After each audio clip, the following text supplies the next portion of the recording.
I'm Sophia Morgan, 32 years old, standing in a courtroom while my own father glares at me from across the aisle.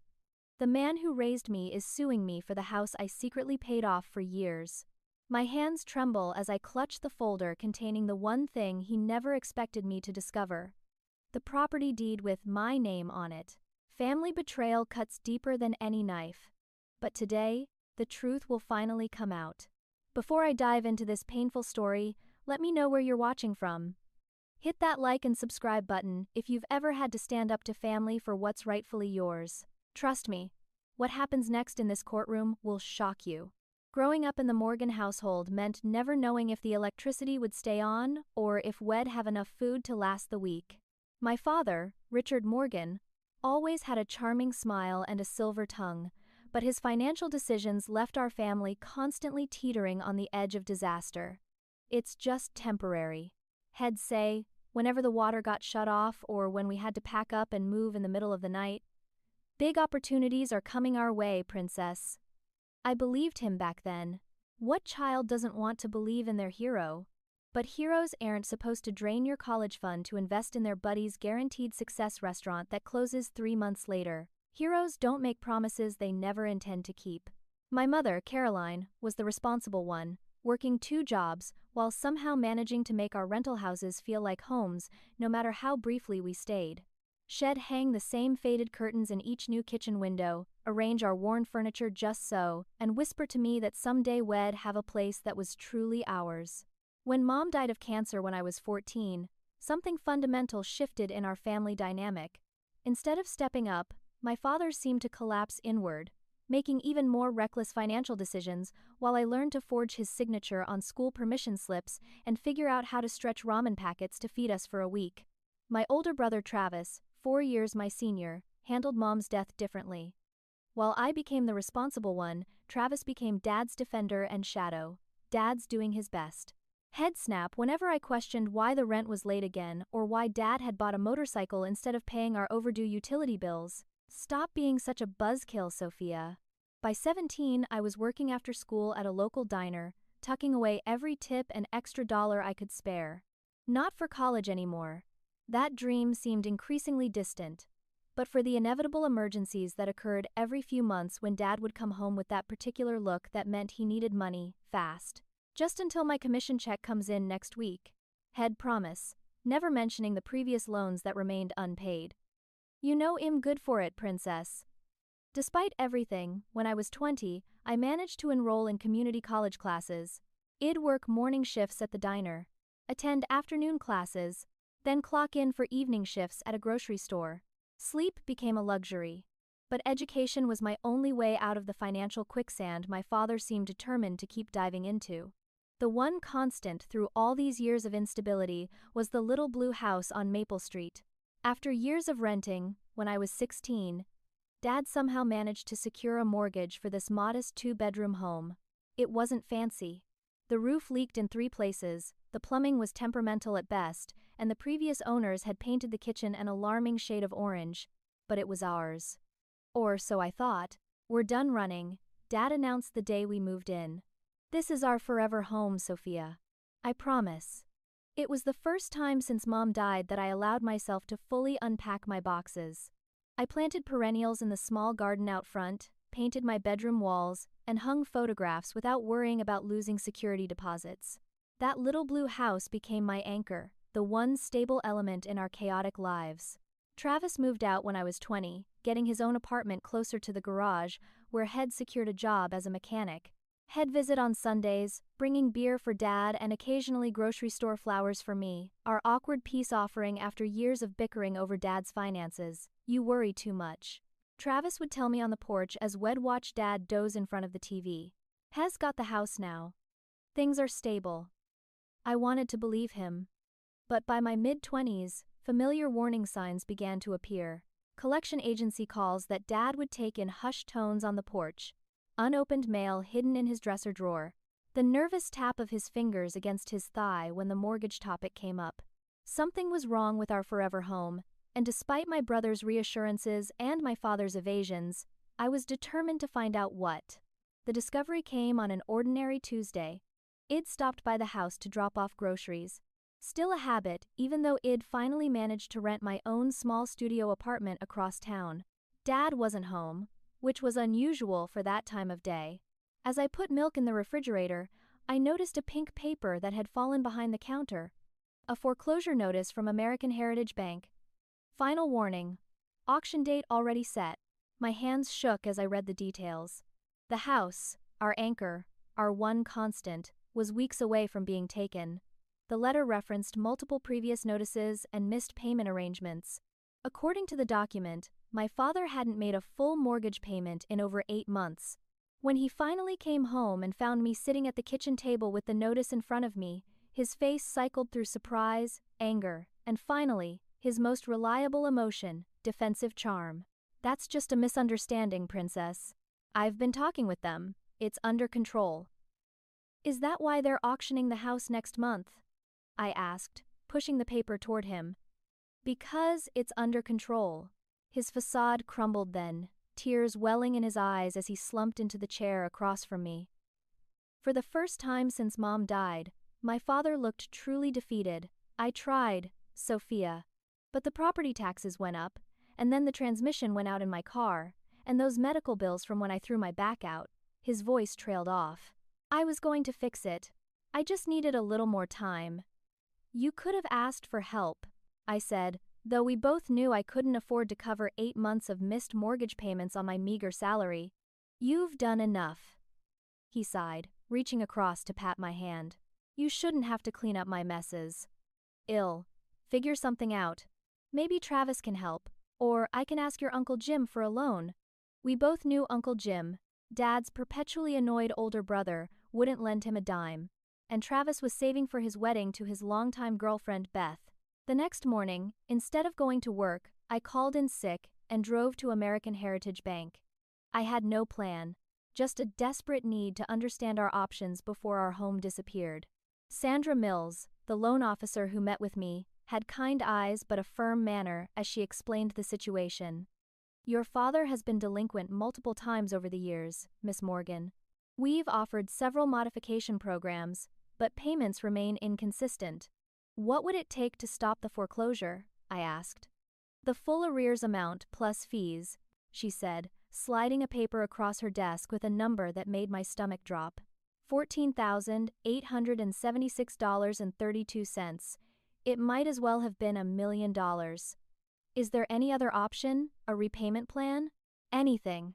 Sandra hesitated, then closed the folder. "Given your father's history, the bank won't approve another modification." She studied me for a moment. "However, we could consider a refinance with a co-borrower who has strong credit and steady income." "A co-borrower?" "Like me." "Precisely. If you were willing to put your name on the loan and deed, we could start fresh. Your father's history wouldn't be erased, but with your income and credit added, we could offer better terms." I left the bank with paperwork and a hurricane of conflicting emotions. The solution seemed simple on paper. Add my name to save our home. But the implications felt monumental. I'd be financially tethered to my father and his unpredictable decisions. If he stopped making payments again, my credit and financial future would suffer. When I presented the option to Dad, his relief was palpable. "You'd do that for me?" "For us. The house is important to both of us," I said. "But if we do this, you have to promise me you'll make the payments on time, every month." "Absolutely, Princess. You won't regret this. Things will be different now, I promise." We signed the refinancing papers the following week. Sandra explained that as co-owners, we would both be legally responsible for the mortgage, and both our names would appear on the deed. Dad nodded impatiently through her explanations, clearly just relieved to have escaped financial disaster once again. "Let's keep the details between us," Dad suggested as we left the bank. "No need to worry Travis or have everyone in our business." I agreed, not realizing how that secrecy would later be weaponized against me. What began as a temporary rescue quickly evolved into a pattern. 3 months after the refinance, Dad called to say he was a little short on the mortgage. Could I cover just this once? The following month, he had unexpected car repairs. Then it was property taxes he'd forgotten to budget for. Before I knew it, I was paying half the mortgage every month, on top of my own rent. I took a second job doing bookkeeping for a local construction company on weekends. My savings account dwindled to nothing, and the marketing courses I'd been taking to advance my career were put on indefinite hold. Just until I get back on my feet, Dad would say, never acknowledging that the temporary arrangement had stretched to 6 months, then a year. My best friend Megan was the only one who knew the full extent of the situation. We'd been inseparable since 3rd grade, and she never minced words. "Has taking advantage of you, Sophia," she said bluntly over cheap wine in my apartment. "You're paying for a house you don't even live in." "It's still our family home," I defended.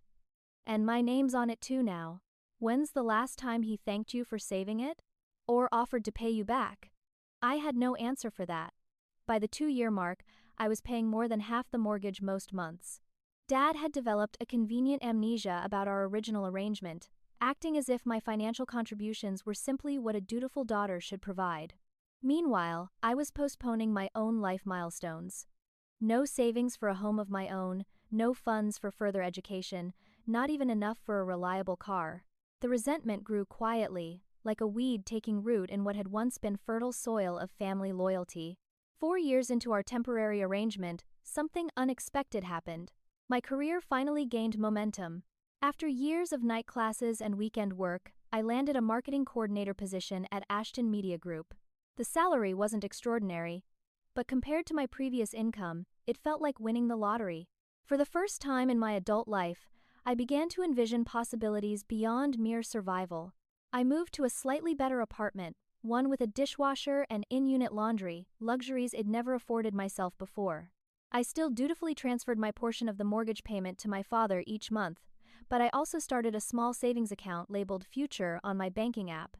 That same spring, I met Daniel Reeves at a client mixer. He was the IT director for one of our client companies, intelligent, kind, and refreshingly straightforward. On our 3rd date, when I explained why I couldn't join him for a weekend getaway due to my second job, he asked the question no one but Megan had dared to ask. "Why are you still paying for your father's house?" Daniel came from a close family with healthy boundaries, a foreign concept in the Morgan household. He didn't judge my situation but encouraged me to evaluate it objectively. "Family supports each other," he said one evening as we cooked dinner in my apartment. "But support shouldn't be a one-way street." As our relationship deepened, I found myself increasingly uncomfortable with the disparity between my father's words and actions. During family gatherings, he'd boast about keeping the family home against all odds to extended relatives, conveniently omitting my significant financial contributions. When I'd gently remind him of my role, he'd quickly change the subject or make a joke about how I helped out a bit when things were tight. Then came the renovations. I arrived at the house one Sunday to find new granite countertops being installed in the kitchen. The following month, Dad proudly showed off his new hardwood flooring in the living room. "How are you paying for all this?" I finally asked after discovering he'd also replaced all the windows. "I've been saving up," he said casually. "Got a little bonus at work too. But you still need me to cover half the mortgage?" "Sometimes more." His face darkened. "After all I've done for you, raising you alone after your mother died, you're going to nitpick how I spend my own money." It was his standard defense mechanism, invoking Mom's memory and his sacrifices whenever questioned. I backed down, as I always did, but something had shifted inside me. "You need to have a real conversation with your dad," Daniel urged after I recounted the interaction. "This arrangement isn't sustainable, and it's preventing you from building your own future." He was right. At 32, I had nothing to show for years of hard work except a savings account with less than $5,000 and my name on a house I couldn't truly call my own. The tipping point came during a casual conversation with Travis. He'd stopped by my apartment with his wife Beth and their newborn daughter Emma. "Dad's thinking about downsizing," he mentioned as Beth nursed the baby. "Says the house is too much for one person now that we've all moved out." My coffee cup froze halfway to my lips. "Hes thinking of selling the house." "Yeah, he was talking to a realtor friend of his. Housing market's hot right now, so he could make a decent profit," Travis shrugged. "Might get a condo closer to his golf buddies." I said nothing, but inside, my thoughts raced. Profit? After years of my payments keeping that house from foreclosure, my father was planning to sell it and pocket the proceeds without even discussing it with me? That evening, I pulled out all my bank statements and calculated exactly how much ID contributed to the house over the years. The total stunned me. Over $68,000, more than 60% of the house's current equity. Money that could have gone toward my own home, my education, my future.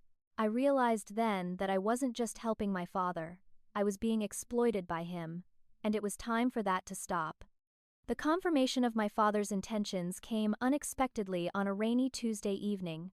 I'd stopped by the house to drop off some medication he needed, using my key to let myself in when he didn't answer my knock. The house was quiet, but a stack of papers on the kitchen table caught my eye. Glossy brochures for retirement communities in Florida, and beneath them, a business card for Westlake Realty. As I stood there, trying to process what I was seeing, I heard voices on the back porch. Through the kitchen window, I could see my father and Travis huddled under the awning, sheltered from the rain as they talked intensely. I opened the window a crack, ashamed of my eavesdropping but desperate to know the truth. The realtor thinks we can list for at least $280,000, Dad was saying. In this market, we might even get a bidding war. What about Sophia? Travis asked. Isn't her name on something with the house? Dad waved dismissively. Just some refinancing paperwork from years ago. She helped with a few payments when I was in a tight spot, nothing serious. A few payments. I whispered incredulously to myself, my hands beginning to shake. Besides, Dad continued, I deserve to cash out now for my retirement. I paid for this house for years before she chipped in. The betrayal hit me like a physical blow. Years of my financial sacrifices reduced to chipping in. My name on some paperwork that he clearly hoped I'd forgotten about. I don't remember consciously deciding to confront him, but suddenly I was pushing open the back door, the rain soaking my hair and shoulders as I stepped onto the porch. When were you going to tell me you're selling the house? My voice sounded strange, tight with anger I rarely allowed myself to express. Dad's eyes widened in surprise, then narrowed defensively. Sophia, how long have you been here? Long enough to hear that my few payments don't matter in your plans. Travis shifted uncomfortably. Hey, maybe we should all go inside, and I've been paying more than half the mortgage for almost 5 years. I continued, ignoring Travis. I've contributed over $68,000 to this house. Money I could have used for my own home. Dad's expression hardened. Nobody asked you to do that. That was your choice. I never asked for your charity. Charity, I nearly choked on the word. You were about to lose the house. The only reason we still have it is because I agreed to put my name on the refinancing. Dad, is that true? Travis looked between us, confusion evident on his face. She's exaggerating, Dad snapped. She helped out for a little while, that's all. This is my house, and I'll do what I want with it. Our house. I corrected, my name is on the deed, remember? The paperwork you were so quick to sign when you needed my credit score and income. Something dangerous flashed in my father's eyes. Always the martyr, aren't you? Just like your mother. Acting like you're the only responsible one while making everyone else feel small. The comparison to my mother, meant as an insult from him, only strengthened my resolve. You can't sell without my consent, I said quietly. And I don't consent. That evening erupted into the worst argument we'd ever had. We moved inside as the rain intensified, but the storm within the house was far worse than the one outside. Dad alternated between belittling my contributions and accusing me of trying to control him. Travis, initially caught in the middle, gradually sided with Dad, suggesting I was overreacting and should just work something out. Why are you being so difficult? Travis demanded. Dad's getting older. He deserves to enjoy his retirement. And what about what I deserve? I countered. I put my entire life on hold to save this house. Nobody asked you to. Dad shouted for the third time. Actually, you did ask me, I said, eerily calm now. You begged me to help when the foreclosure notice came. You promised things would be different. That was years ago, Dad dismissed. And it wasn't a binding contract. The deed with my name on it is, though. The conversation devolved further, with Dad eventually delivering an ultimatum that still rings in my ears. "Stay out of my business decisions, or you're not welcome in this house anymore." It was surreal to be threatened with banishment from a home I had financially supported for years. I left in tears, the rain mixing with them as I fumbled for my car keys.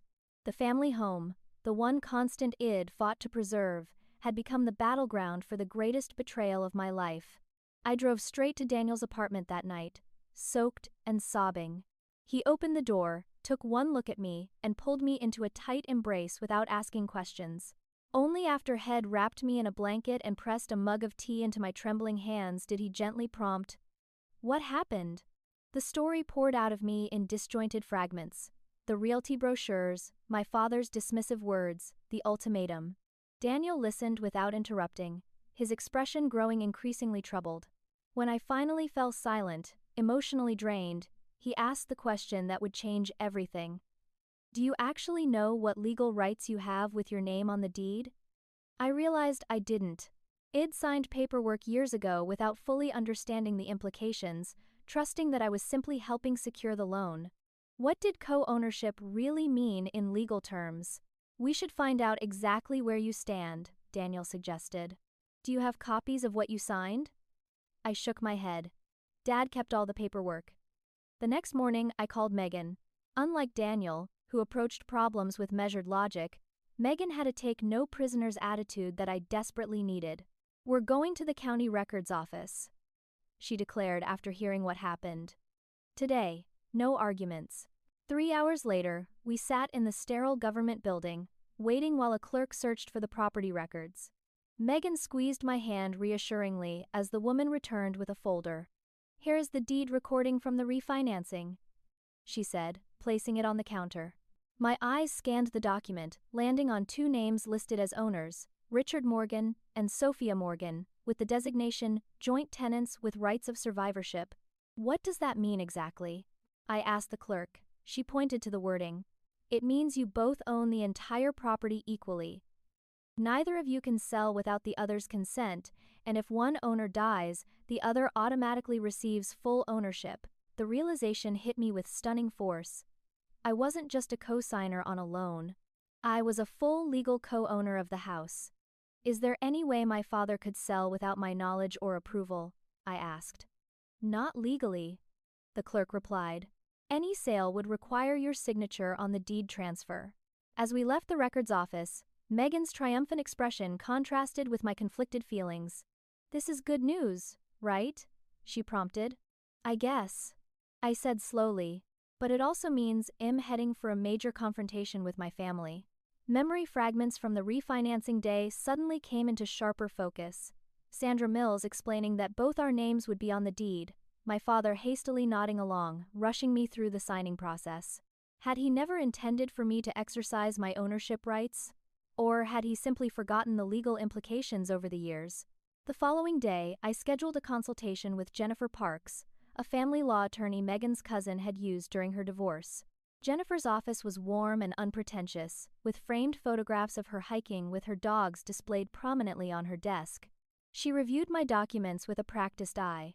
"Your position is actually quite strong," she confirmed. "As joint tenants, you have equal ownership regardless of contribution amounts. Your father cannot sell without your consent. What should I do next?" I asked. "I suggest a formal letter asserting your ownership rights and requesting negotiation regarding the future of the property," she advised. "It establishes a paper trail and clearly communicates your position before emotions escalate further." The letter Jennifer drafted was respectful but firm. It acknowledged my father's original purchase of the home but clearly outlined my legal co-ownership and significant financial contributions. It expressed willingness to discuss options, but firmly stated that no unilateral decisions about selling would be legally possible. 3 days after the letter was delivered, my phone rang with my father's number. I braced myself before answering. "A lawyer, Sophia?" "Really?"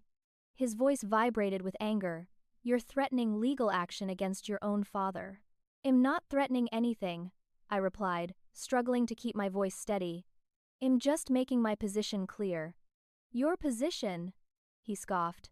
"Your position should be respecting your father's decisions. I built this family. I provided for you after your mother died. And this is how you repay me? By sicking lawyers on me." The old guilt tactics that had worked so effectively in the past now struck me as manipulative and hollow. "Dad, I've been paying for that house for years. We need to talk about this rationally." "There's nothing to talk about. If this is how you want to play it, then fine. But don't expect me to just roll over." The call ended with his ominous warning, "You'll be hearing from my attorney." I sat in stunned silence, my phone still clutched in my hand. Despite everything, I had never truly believed my father would escalate to legal action against me. I had expected anger, emotional manipulation, perhaps family pressure, but not this. I was about to learn just how far he would go to get what he wanted. The formal complaint arrived via certified mail 2 weeks later. The manila envelope contained dozens of pages of legal language, but the essence was clear. My father was suing me, claiming I had committed fraud and coercion to get my name on the deed. According to the lawsuit, I had taken advantage of a temporary financial hardship and misrepresented the refinancing terms to fraudulently obtain co-ownership.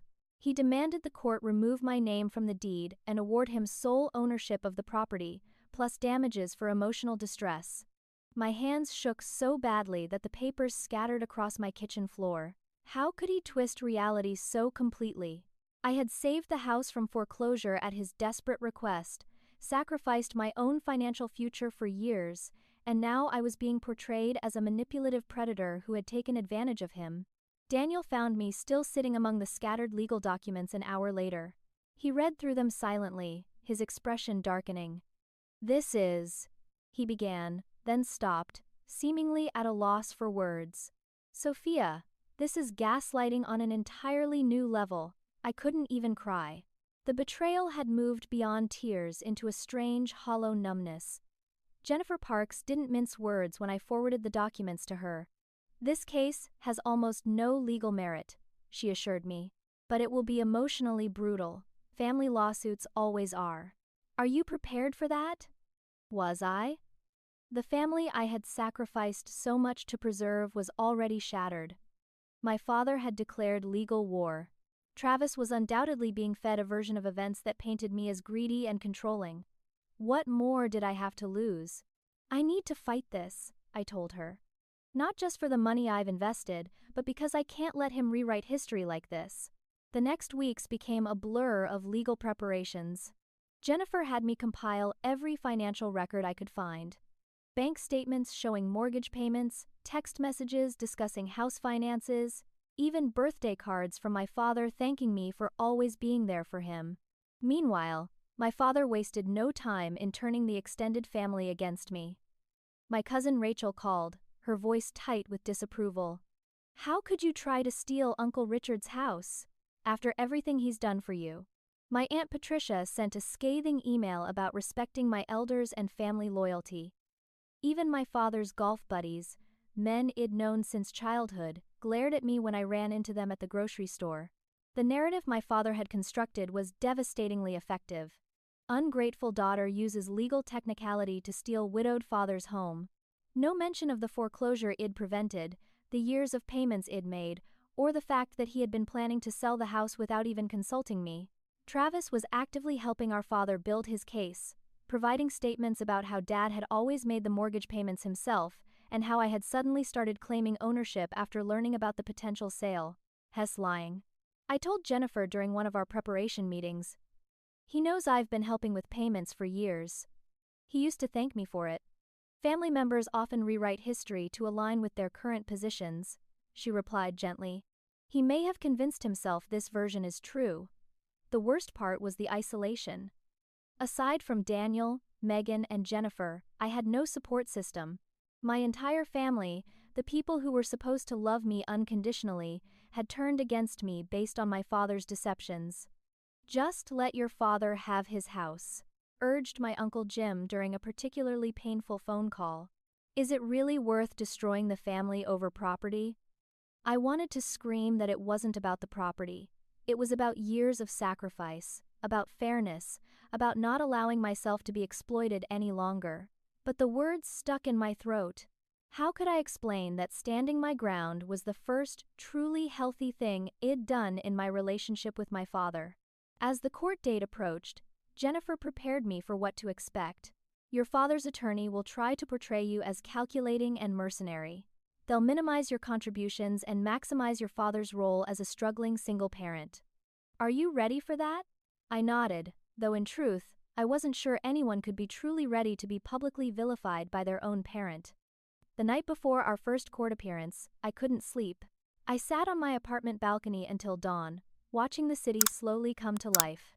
Whatever happened in court, I realized, our family would never be the same. That knowledge brought both grief and a strange sense of liberation. I had spent my entire adult life trying to fix my father's mistakes, to preserve a family ideal that perhaps had never truly existed. Tomorrow, one way or another, that pattern would finally end. 3 days before the scheduled court hearing, my phone rang with an unfamiliar number. I almost didn't answer, wary of another relative calling to berate me, but something made me accept the call. Sophia, it's Aunt Claire, your mother's sister. My breath caught. Claire Winters had been my mother's closest confidant, but after Mom died, my father had gradually severed ties with her side of the family. I hadn't spoken to Aunt Claire in nearly a decade. I heard about what's happening with your father and the house, she said, her voice softer than I remembered. Can we meet? There are things you should know. The following afternoon, I sat across from my aunt in a quiet coffee shop downtown. Claire looked older than I remembered, her once dark hair now silver, but her eyes, so like my mother's, were sharp and kind. Your mother worried about this, she said, after we exchanged awkward pleasantries.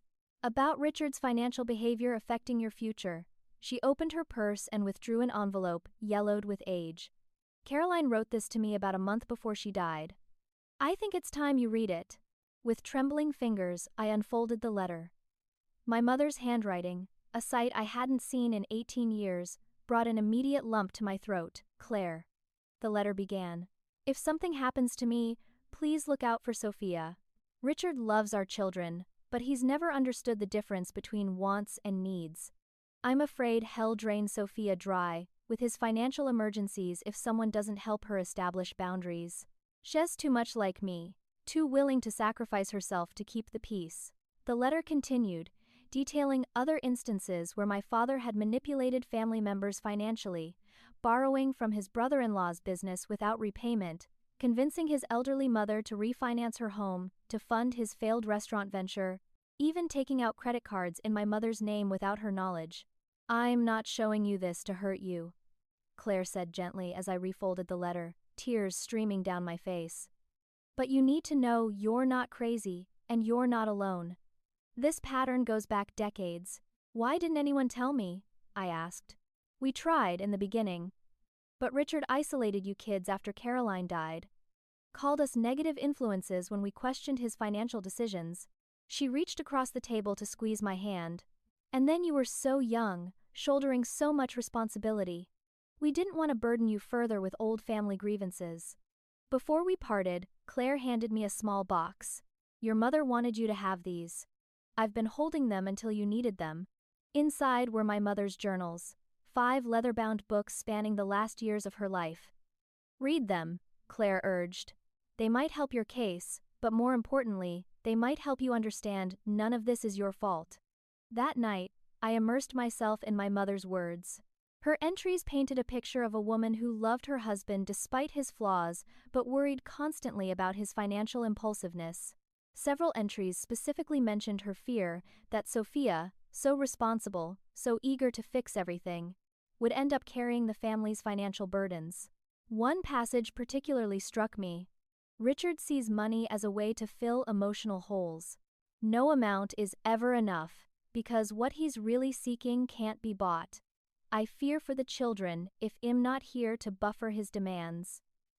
As painful as these revelations were, they provided a missing piece of the puzzle. My father's behavior wasn't just about money. It was about deeper emotional issues that money temporarily soothed. Understanding this didn't excuse his actions, but it helped me see them more clearly. The day before the court hearing, I received an unexpected text from Travis. Can we meet? Alone. We agreed to meet at a park halfway between our homes. When I arrived, Travis was already there, sitting on a bench, looking troubled. Dad's girlfriend let something slip, he said without preamble as I sat beside him. Dad has a girlfriend. This was news to me. Marlene. They've been seeing each other for about 6 months. Travis stared at his hands. She mentioned their plans for the beach condo in Florida after the house sells. How they're going to use the profits for a fresh start. Something in his tone made me look closer at my brother. You didn't know about Florida. Travis shook his head. He told me he was just downsizing locally. Maybe getting a place closer to Emma so he could be more involved as a grandfather. He looked up, his expression pained. He lied to me too, Sophia. I'm not surprised, I said, trying to keep the bitterness from my voice. I found the original refinancing documents in his desk when I was looking for some insurance papers, Travis continued. He asked me to shred them, said they were outdated, but I read them first. He met my eyes directly. You really did save the house from foreclosure, didn't you? Yes, and you've been paying part of the mortgage all this time, more than half, most months. Travis cursed under his breath. Why didn't you tell me? I tried, Travis. You never wanted to hear anything negative about Dad. He was quiet for a long moment. I've been thinking a lot about why that is, he finally said. I think I needed to believe in him as the strong father figure after Mom died. Admitting his flaws felt like losing him too. It was the most insightful thing I'd ever heard my brother say. What are you going to do? I asked. Travis straightened his shoulders. I'm going to tell the truth in court tomorrow. All of it. Even the parts that make me look like a blind idiot. Relief washed over me, followed quickly by concern. Dad will be furious, let him be, Travis said with newfound resolve. I'm done enabling his lies. Emma deserves a father who stands for truth, even when it's hard. As we parted, Travis hugged me awkwardly, the first real embrace we'd shared in years. I'm sorry I didn't believe you, he said. I should have been a better brother. We can only go forward, I replied, feeling a fragile hope that at least one family relationship might be salvaged from this wreckage.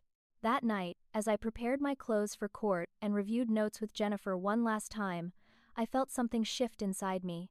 The outcome tomorrow mattered, yes, but whatever happened, I had already reclaimed something precious, my truth, and the knowledge that I was not crazy for feeling exploited all these years. For the first time in months, I slept soundly. The county courthouse was imposing.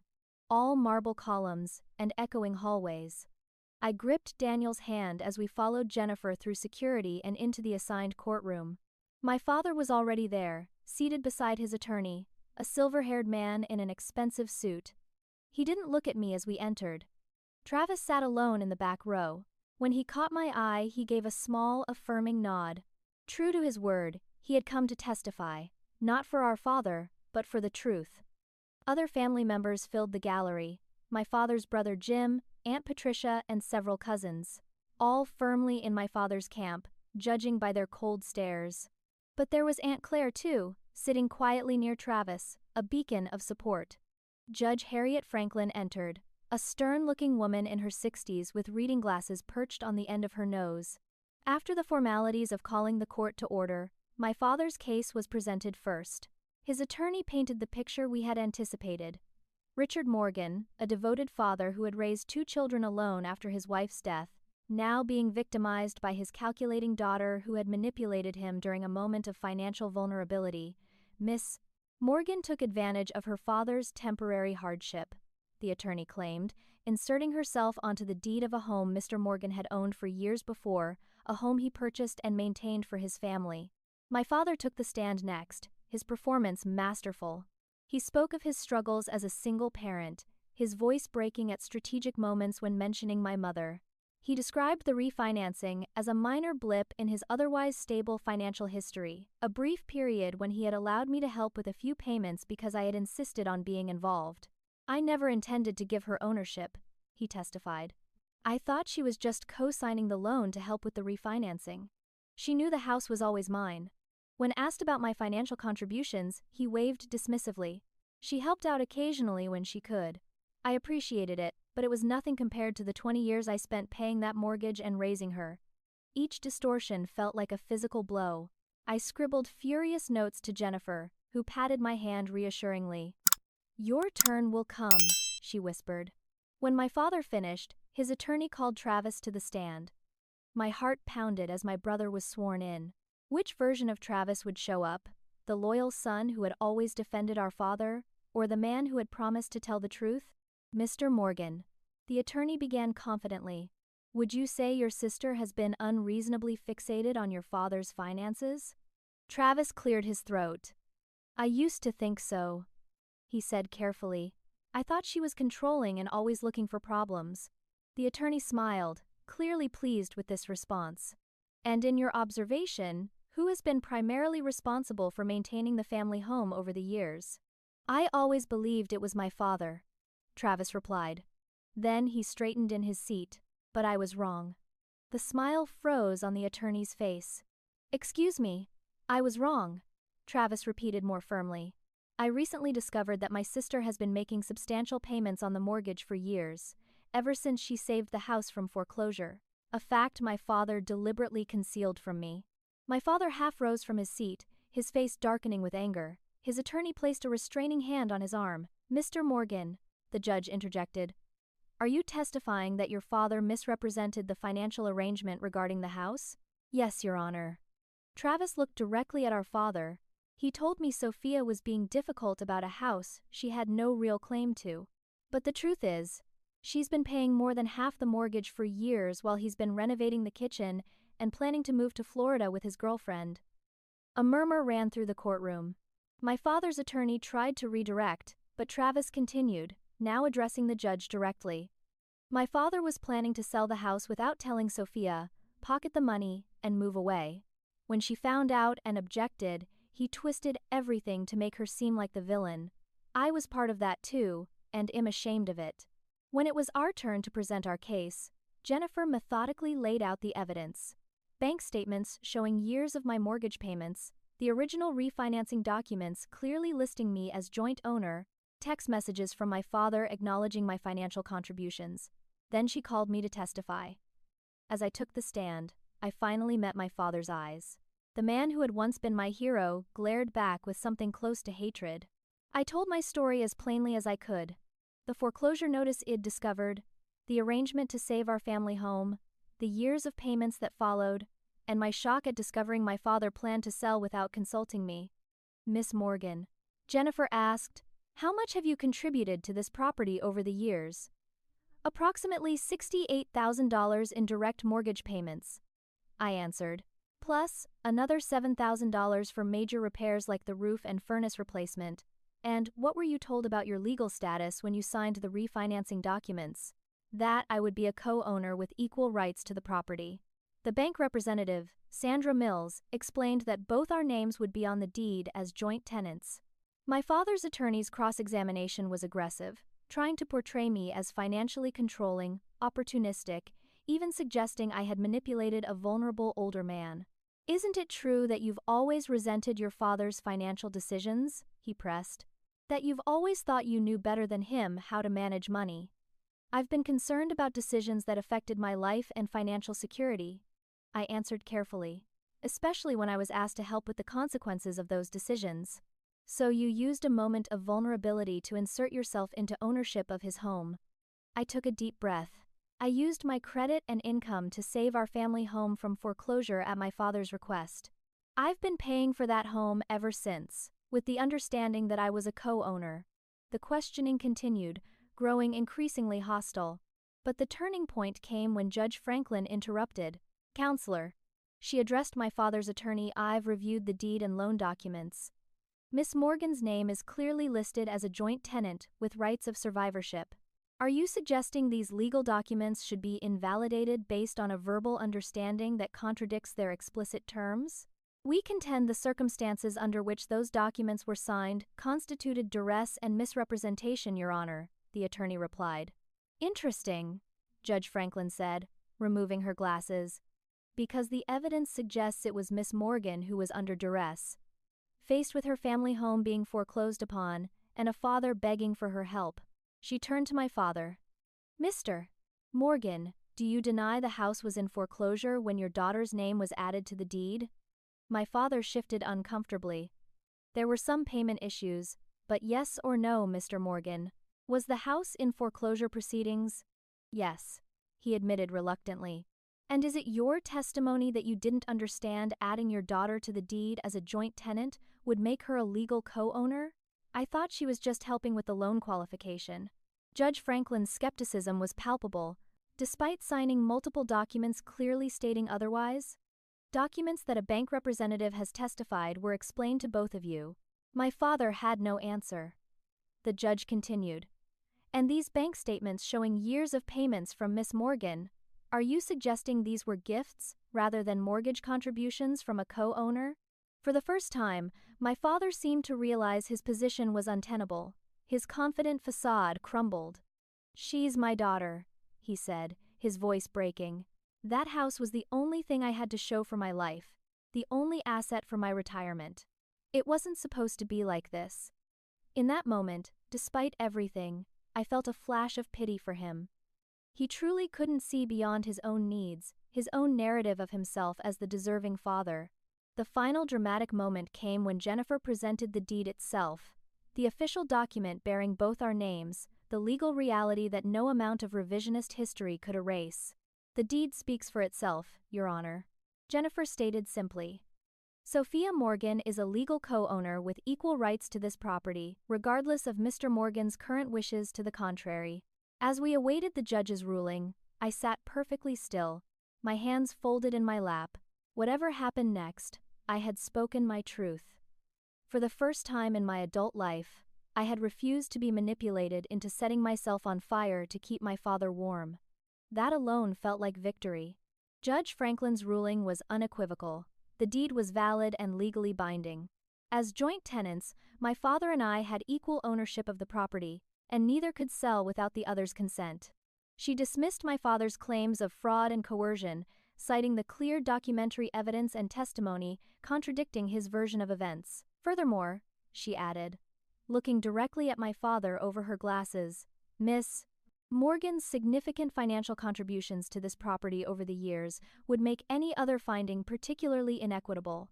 This court will not assist in depriving her of her rightful interest in a property she quite literally saved and has substantially paid for. The courtroom seemed to exhale collectively. My father sat motionless, staring straight ahead.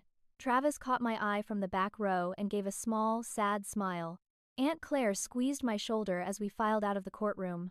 In the marble hallway, my father brushed past without a word, his attorney hurrying to keep pace with his angry strides.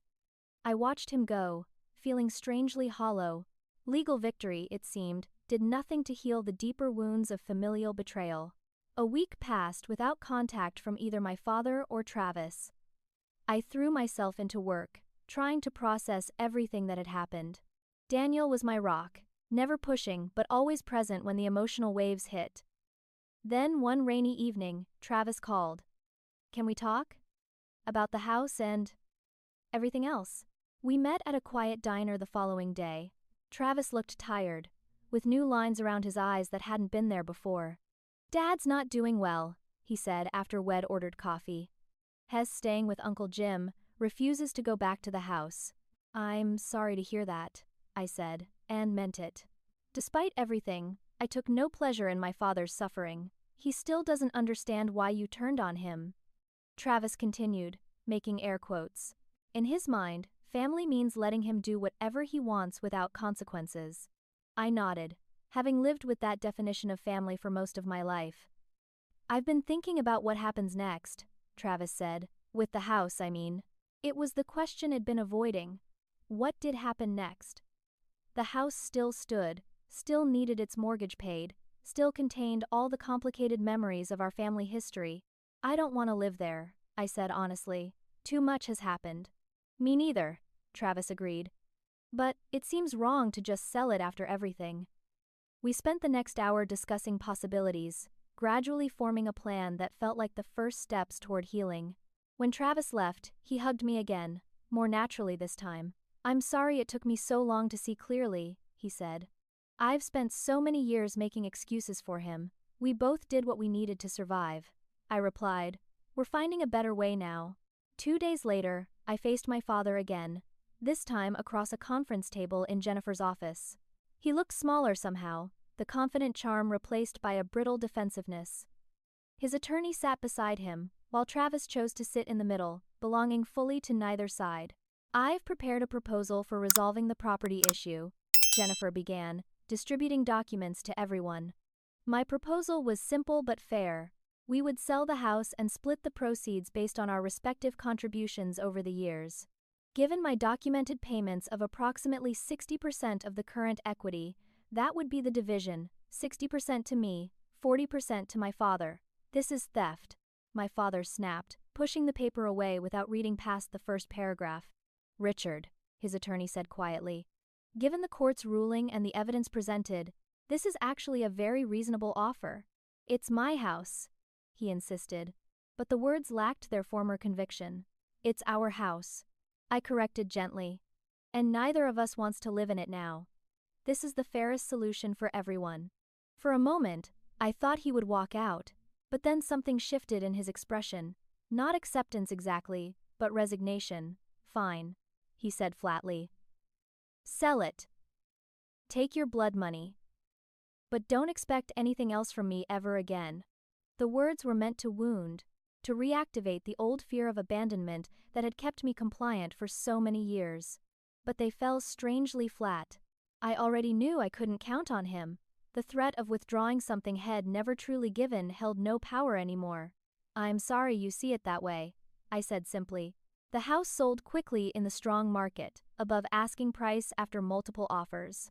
As agreed, the proceeds were distributed according to our contributions. My father used his share as a down payment on a small condo closer to his golf club. I invested most of mine, finally establishing the substantial savings account that had eluded me for years. With part of the proceeds, I also funded a weekend trip to the mountains with Travis, Beth, and baby Emma. In a cabin overlooking misty valleys, we began the delicate work of rebuilding our sibling relationship without our father as its complicated center. "I keep thinking about what Mom would say about all this," Travis said as we sat on the deck one evening, watching the sunset paint the mountains gold. "I think she'd be sad it came to this," I replied. "But I also think she'd be proud we found our way to the truth." My relationship with my father remained strained and minimal. Occasional text messages, a brief phone call on my birthday. The deep wounds would take time to heal, if they ever could. But the compulsive need to please him, to earn his approval at any cost, had finally been broken. 6 months after the court case, Daniel and I stood hand in hand in a real estate office, signing papers on a modest but charming house of our own, the first property I would own without manipulation or hidden costs. "Congratulations, homeowners," the agent said, handing us the keys. Later, as we celebrated with champagne on our empty living room floor, Daniel raised his plastic cup in a toast. "To new foundations," he said. I clinked my cup against his. "To new foundations," I echoed, thinking how appropriate those words were, not just for our new home, but for the life I was building. A life with healthy boundaries, where giving didn't mean self-erasure, where love didn't come with hidden price tags. The little blue house on Maple Street had taught me painful but necessary lessons about family, about standing up for myself, about recognizing manipulation disguised as love. Those lessons hurt, they still did, but they had freed me to build something better. I was no longer the girl who would set herself on fire to keep others warm. I had learned, at last, to tend my own flame first. Have you ever had to stand up to family members to protect yourself financially? How did you handle it? I'd love to hear your experiences in the comments below. Don't forget to like this video if my story resonated with you, subscribe for more real-life stories, and share with someone who might be struggling with similar family dynamics. Remember, setting boundaries isn't selfish, it's necessary for healthy relationships. Thank you for listening to my story, and I wish you strength in your own journey of self-advocacy.